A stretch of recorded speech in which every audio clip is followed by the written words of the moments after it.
ಸ್ನೇಹಿತರೆ ನಮಸ್ಕಾರ. ಎಲ್ಲರೂ ಹೇಗಿದ್ದೀರಾ? ನಾನು ನಿಮ್ಮ ಹಾರಮದನ್. ಸ್ನೇಹಿತರೆ ಎಲ್ಲರೂ ಚೆನ್ನಾಗಿದ್ದೀರಾ ಅಂದ್ಕೊಳ್ತೇನೆ.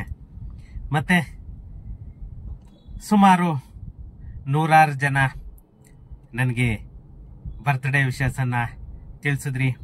ಅವರೆಲ್ಲರಿಗೂ ನನ್ನ ಕಡೆಯಿಂದ ಹೃತ್ಪೂರ್ವಕವಾದ ಅಭಿನಂದನೆಗಳು.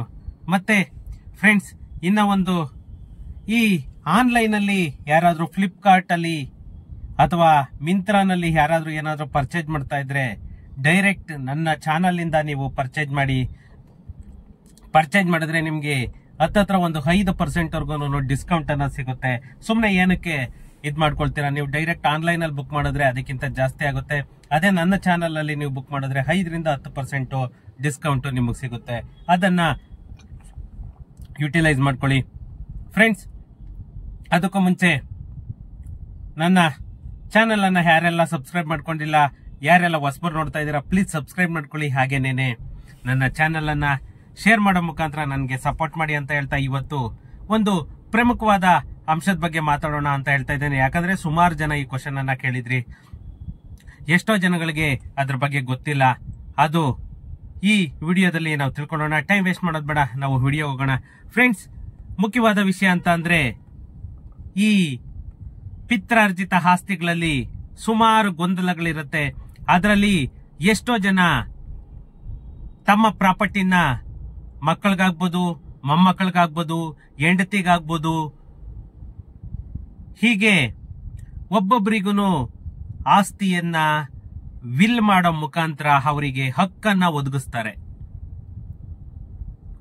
ಯಾಕಂದ್ರೆ ಒಂದೊಂದು ಪ್ರಾಪರ್ಟಿಯಲ್ಲಿ ಹೆಂಗಾಗುತ್ತೆ ಅಂತಂದ್ರೆ, ಇವಾಗ ಫಾರ್ ಎಕ್ಸಾಂಪಲ್ 2ನೇ ಮದುವೆ ಆಗಿರ್ತಾರೆ, ಮೊದಲನೇ ಹೆಂಡತಿನೂ ಬದುಕಿರ್ತಾರೆ, ಅವರಿಗೂ ಮಕ್ಕಳಿರ್ತವೆ. ಮತ್ತೆ 2ನೇ ಮದುವೆ ಆಗಿರ್ತಾನೆ, ಆವಾಗ 2ನೇ ಹೆಂಡತಿಗೆ ಯಾವುದೇ ತರಹದ ಕಾನೂನಿನ ಹಕ್ಕು ಇರೋದಿಲ್ಲ. ಆವಾಗ ಏನ್ ಮಾಡ್ತಾರೆ ಇವರು? ಸ್ವಯಾರ್ಜಿತ ಸೊತ್ತಾಗ್ಬೋದು, ಅವರು ಕೊಂಡ್ಕೊಂಡಿರೋದು ಸ್ವಯಾರ್ಜಿತ ಸೊತ್ತಾಗಿದ್ರೆ ಅವರು 2ನೇ ಹೆಂಡತಿಗಾಗ್ಬೋದು ಅಥವಾ 2ನೇ ಹೆಂಡತಿ ಮಕ್ಕಳಿಗಾಗ್ಬೋದು ಆರಾಮಾಗಿ ವಿಲ್ಲನ್ನ ಬರೀಬಹುದು. ಆವಾಗ ಅವರಿಗೂ ಕೂಡ ಹಕ್ಕು ಅನ್ನೋದು ಬರುತ್ತೆ. ಹೀಗೆ ಒಂದೊಂದು ಕಾನೂನನ್ನ ನಾವೇನೇನೆ ತಿದ್ದುಪಡಿ ಮಾಡ್ಕೊಂಡಂಗೆ ಆಗುತ್ತೆ ಫ್ರೆಂಡ್ಸ್. ಈ ವಿಡಿಯೋದಲ್ಲಿ ಈ ವಿಲ್ ಬಗ್ಗೆ ನಾವು ಮಾತಾಡೋಣ. ಯಾಕಂದ್ರೆ ಮಾನವನ ಜೀವನ ಅನಿಶ್ಚಿತವಾದದ್ದು, ಶಾಶ್ವತ ಅಲ್ಲ. ಯಾಕಂದ್ರೆ ಯಾವಾಗ ಏನಾಗ್ತೀವಿ, ಯಾವಾಗ ನಮ್ಗೆ ಈ ಮರಣ ಅನ್ನೋದು ಬರುತ್ತೆ, ಯಾರು ಯಾವಾಗ ಏನಾಗ್ತಾರೆ ಅದು ಖಂಡಿತ ಯಾರಿಗೂ ಗೊತ್ತಿರಲ್ಲ ಫ್ರೆಂಡ್ಸ್. ಅದರಿಂದ ಎಷ್ಟೋ ಜನ ತಮ್ಮ ಪ್ರಾಪರ್ಟಿಯನ್ನ ನನ್ನ ತದನಂತರ ಇಂಥವರಿಗೆ ಸೇರ್ಬೇಕು ಅಂತ ಹೇಳ್ಬಿಟ್ಟು ಒಂದು ಡಾಕ್ಯುಮೆಂಟ್ ಅನ್ನ ಮಾಡ್ತಾರೆ. ಅದೇನೇನೆ ವಿಲ್. ಯಾಕಂದ್ರೆ ಅವರು ಸಂಪಾದನೆ ಮಾಡಿದ್ದಂತಹ ಆಸ್ತಿ ಅವರಿಗೆ ಸರಿಯಾದಂತಹ ವ್ಯಕ್ತಿಗೆ ಸೇರಬೇಕು ಅನ್ನೋದು ಎಷ್ಟೋ ಜನಗಳ ಆಶಯ ಆಗಿರುತ್ತೆ. ಆ ಆಸೆ ಕೂಡ ಆಗಿರುತ್ತೆ. ಆ ಆಸೆಯನ್ನ ತಮ್ಮ ವಿಲ್ ಮಾಡೋ ಮುಖಾಂತರ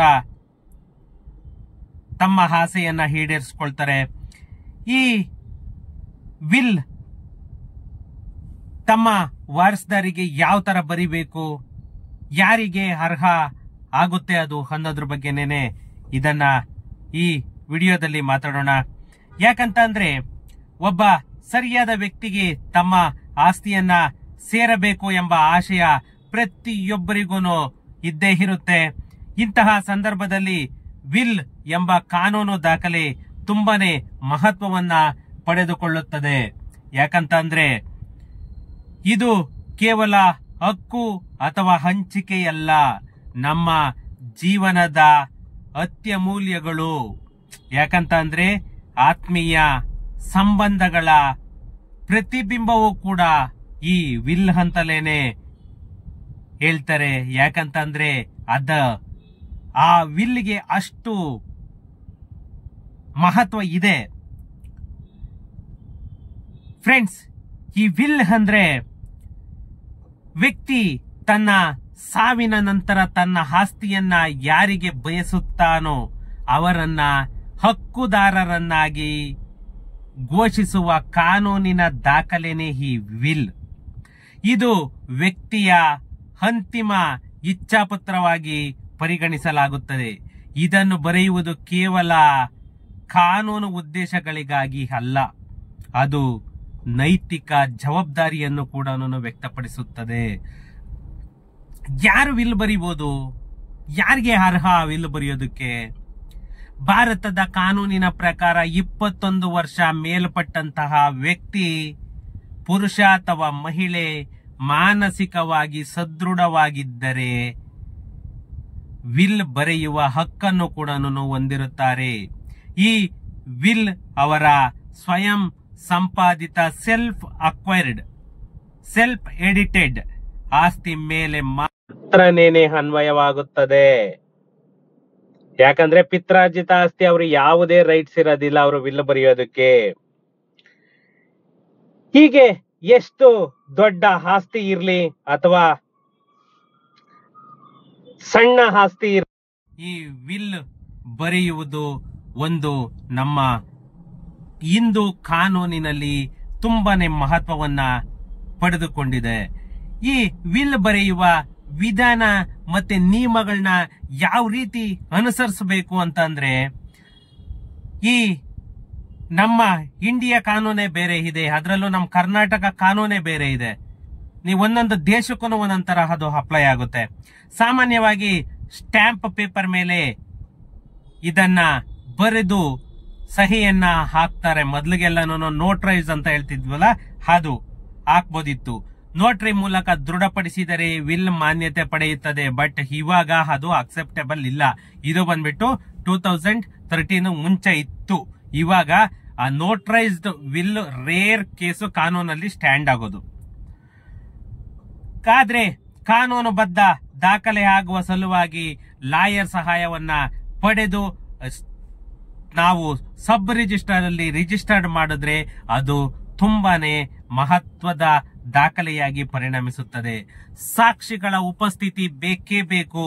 ಯಾಕಂದ್ರೆ ಕನಿಷ್ಠ ಒಬ್ಬ ಸಾಕ್ಷಿಯ ಉಪಸ್ಥಿತಿಯಲ್ಲಿ ವಿಲ್ ಬರೆಯೋದು, ಅದರ ಸಹಿ ಸಮೇತ, ಅವರ ಸಹಿ ಸಮೇತ ತೆಗೆದುಕೊಳ್ಳಬೇಕು. ಸಾಕ್ಷಿಯು ವಿಲ್ ಬರೆದ ವ್ಯಕ್ತಿಯ ಜ್ಞಾನ ಶಕ್ತಿಯನ್ನು ದೃಢಪಡಿಸುವ ಗುರಿ ಕೂಡ ಇಟ್ಟುಕೊಂಡಿರುತ್ತಾನೆ. ಮತ್ತೆ ದಿನಾಂಕ, ಸ್ಥಳ, ವಿಲ್ ನಲ್ಲಿ ಎಷ್ಟು ಸರಳ ಮಾಹಿತಿ ಇದ್ರೂ ಕೂಡ ದಿನಾಂಕ ಮತ್ತೆ ಸ್ಥಳವನ್ನ ಉಲ್ಲೇಖಿಸುವುದು ತುಂಬಾನೇ ಕಡ್ಡಾಯವಾಗಿರುತ್ತದೆ. ಇದು ದಾಖಲೆ ಬಗ್ಗೆ ತಕರಾರು ಬಂದಾಗ ನಿಖರ ಕಾಲದ ಪ್ರಾಮಾಣಿಕತೆಯನ್ನ ತಿಳಿಸುತ್ತದೆ. ಅದರಿಂದ ಸ್ಥಳ ಆಗ್ಬೋದು ಅಥವಾ ದಿನಾಂಕ ಆಗ್ಬೋದು, ಮಸ್ಟ್ ಅಂಡ್ ಶುಡ್ ಮೆನ್ಷನ್ ಆಗಿರ್ಲೇಬೇಕು. ಅವಾಗ ಮಾತ್ರನೇನೆ ಅದಕ್ಕೆ ಒಂದು ಮಹತ್ವ. ಯಾಕಂತಂದ್ರೆ ಅವರು ಏನು ಬರ್ದಿರ್ತಾರೆ ಅದ್ರ ಮೇಲೆ ಡಿಪೆಂಡ್ ಆಗುತ್ತೆ.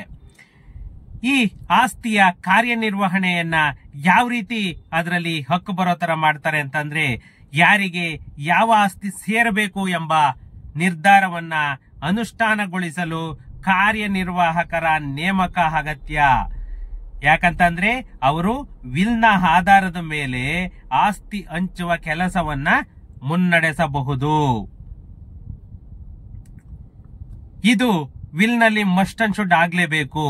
ಮತ್ತೆ ಆಸ್ತಿಗಳ ಸ್ಪಷ್ಟ ಪಟ್ಟಿ, ಏನು ನಾವು ಶೆಡ್ಯೂಲ್ ಅಂತ ಹೇಳ್ತೀವಿ, ಗೊಂದಲವಿಲ್ಲದ ದಾರಿ ಅಂದ್ರೆ ವಿಲ್ ಬರೆಯುವ ಮೊದಲು ವ್ಯಕ್ತಿಯು ತಮ್ಮ ಎಲ್ಲಾ ಭೂಮಿ, ಬಂಗಾರ, ಬ್ಯಾಂಕ್ ಠೇವಣಿ, ಹೂಡಿಕೆ, ಸ್ವತ್ತುಗಳ ನಾಮಪಟ್ಟಿಗಳನ್ನ ಸಿದ್ಧಪಡಿಸಿಕೊಂಡಿರಬೇಕು.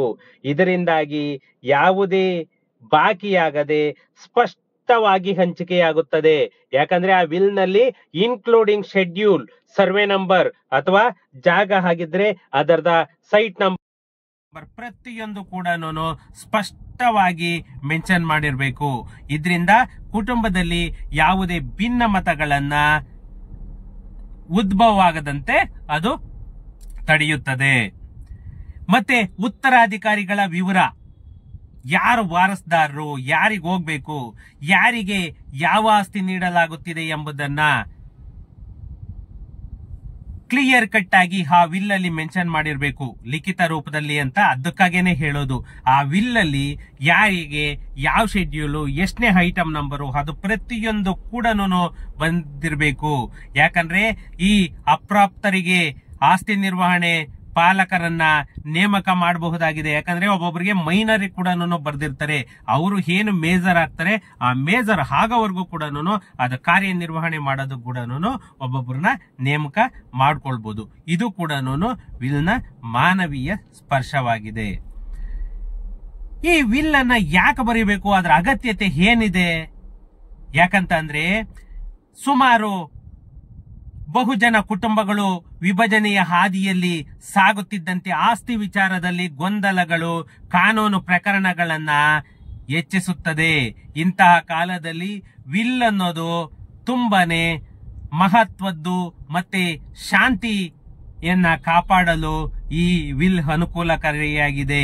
ಯಾಕಂದ್ರೆ ಒಂದು ವಿಲ್ ಅಲ್ಲಿ ಬರ್ದಿದ್ರು ಅಂತಂದ್ರೆ ಆ ಕಾನೂನು ಪ್ರಕಾರ ಅವರಿಗೆ ಅದು ಸ್ಪ್ಲಿಟ್ ಆಗಿ ಅವರವ್ರ ಹೆಸರಿಗೆ ಖಾತಾ ಪಾಣಿ ಅನ್ನೋದು ಕ್ಲಿಯರ್ ಆಗಿ ಆಗ್ಬಿಡುತ್ತೆ.